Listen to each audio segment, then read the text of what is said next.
Let me start with a quiet story. Two people grew up in the same part of South Africa.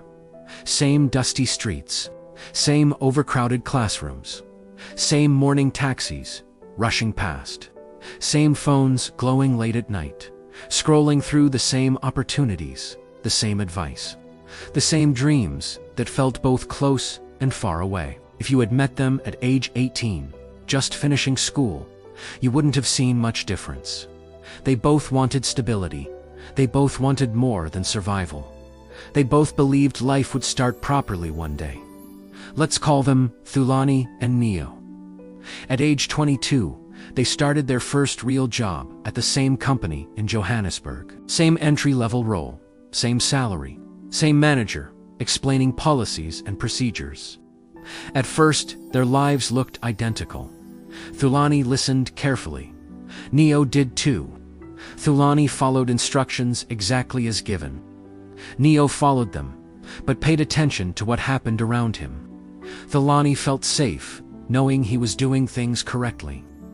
Neo felt curious about why things were done that way at all. When something went wrong, Thulani thought, I hope I don't get blamed. When something went wrong, Neo thought, how do we stop this from happening again? Neither mindset was wrong. They were just different. Thulani valued security. Neo valued ownership. By age 25, both were still doing well. Thulani was dependable, always on time, never caused problems. Neo did his work too, but he noticed things, slow systems, wasted time. Problems everyone complained about, but no one fixed. He asked questions he wasn't required to ask. Sometimes they were ignored. Sometimes they made people uncomfortable. Sometimes nothing changed at all.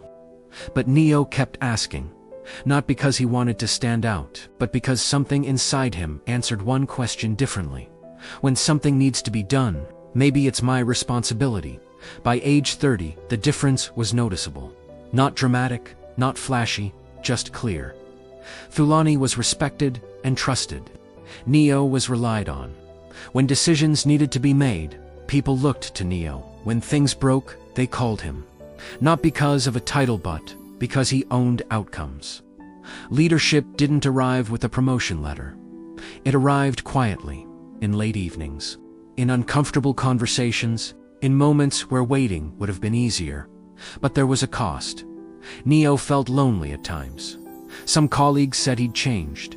Some questioned his intentions, some hoped he'd fail because his growth forced them to question their own comfort. Thulani noticed all of it. At first, he felt confused, then defensive. Then if. He was honest, restless. At age 33, after another year of being overlooked, Thulani finally asked Neo over coffee, how did you end up here? Neo didn't talk about luck, or intelligence, or confidence. He said, I stopped waiting for someone to choose me. That sentence stayed with Thulani.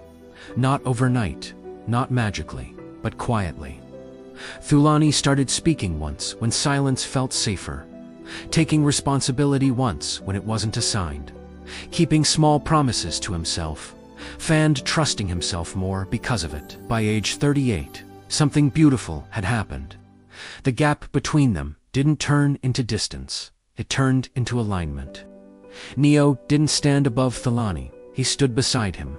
Different strengths, same direction. Together, they mentored younger employees who reminded them of who they used to be: young, capable, and waiting. And when those young people asked how leadership starts, neither of them talked about power. They talked about a question, a quiet one. Will I wait, or will I take responsibility? That choice isn't made once. It's made daily, silently, deliberately. And when you start choosing it, you don't just change your path. You become someone who shows others, especially in places like where you came from, that leadership is not something you're born into.